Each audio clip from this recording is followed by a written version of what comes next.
গরম ভাতে এরকম একটা আইটেম থাকলে আর কিন্তু কিচ্ছু চাই না। নিয়ে নিয়েছি বেগুন, এইভাবে কেটে জলে ভিজিয়ে রেখেছিলাম।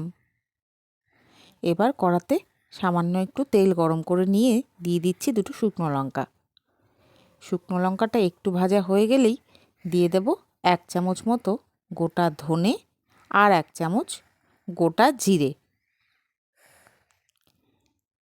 এবার এটাকে ভেজে নেব।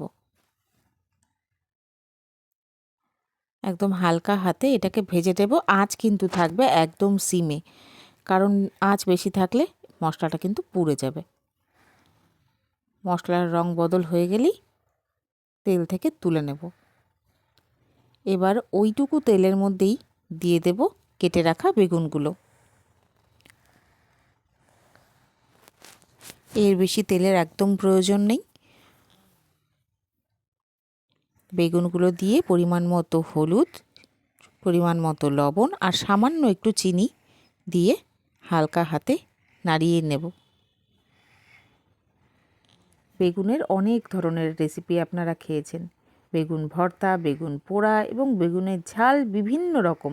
একবার এই রেসিপিটা ট্রাই করে দেখুন। সঙ্গে শুধু চাই গরম ভাত, রুটি অথবা পরোটা। এত ভালো হয় খেতে কি বলবো। একটু স্বাদ বদল করার জন্য এরকম একটা রেসিপি কিন্তু আপনাদের পরিবারেও জায়গা করে নিতে পারবে। অসাধারণ হয়েছিল খেতে।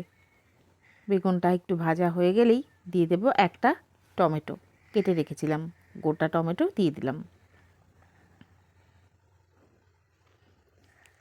এদিকে আমি 4-5 কোয়া মতো তেঁতুলকে একটু জলে ভিজিয়ে রেখেছিলাম।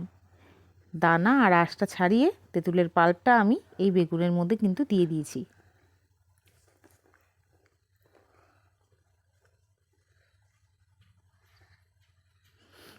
বেগুনটা ভাজা হয়ে গেলে ঠান্ডা করে মিক্সিং জারে নিয়ে এরকমভাবে একটু পেস্ট করে নেব। এবার কড়া ধুয়ে আবার বসিয়ে গরম করে তেল দিয়ে দিয়েছি 1 চামচ চানা ডাল আর 1 চামচ সর্ষে ফোড়নে, সঙ্গে কয়েকটা কারি পাতা। ফোড়নটা একটু পুড়তে দেব। পোড়া হয়ে গেলেই দিয়ে দেব বেগুনটা, বেটে রাখা বেগুনটা। এবার এটাকে হালকা হাতে নাড়িয়ে নেব।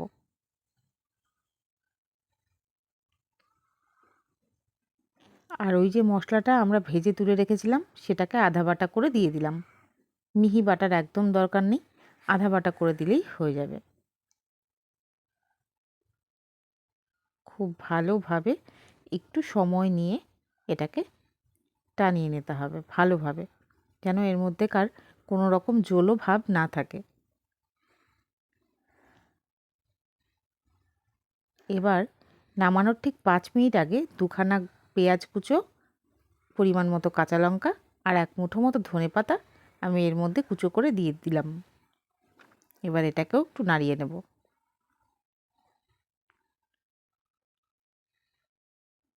ঠিক 5 মিনিট আগেই কিন্তু দেবেন, খুব বেশি আগে দিলে পেঁয়াজটা সফট হয়ে যাবে, আর আমরা সেটা চাই না। পেঁয়াজের ক্রাঞ্চটা আমরা কিন্তু রাখতে চাই। খুব ভালো করে এটা ভাজা ভাজা ভাব হয়ে গেলে আমরা নামিয়ে নিয়েই পরিবেশন করে দেবো গরম ভাতে। অসাধারণ লেগেছিল খেতে সেদিন এটা। আপনারাও একবার করে দেখতে পারেন, ভীষণ ভালো লাগবে আপনাদেরও।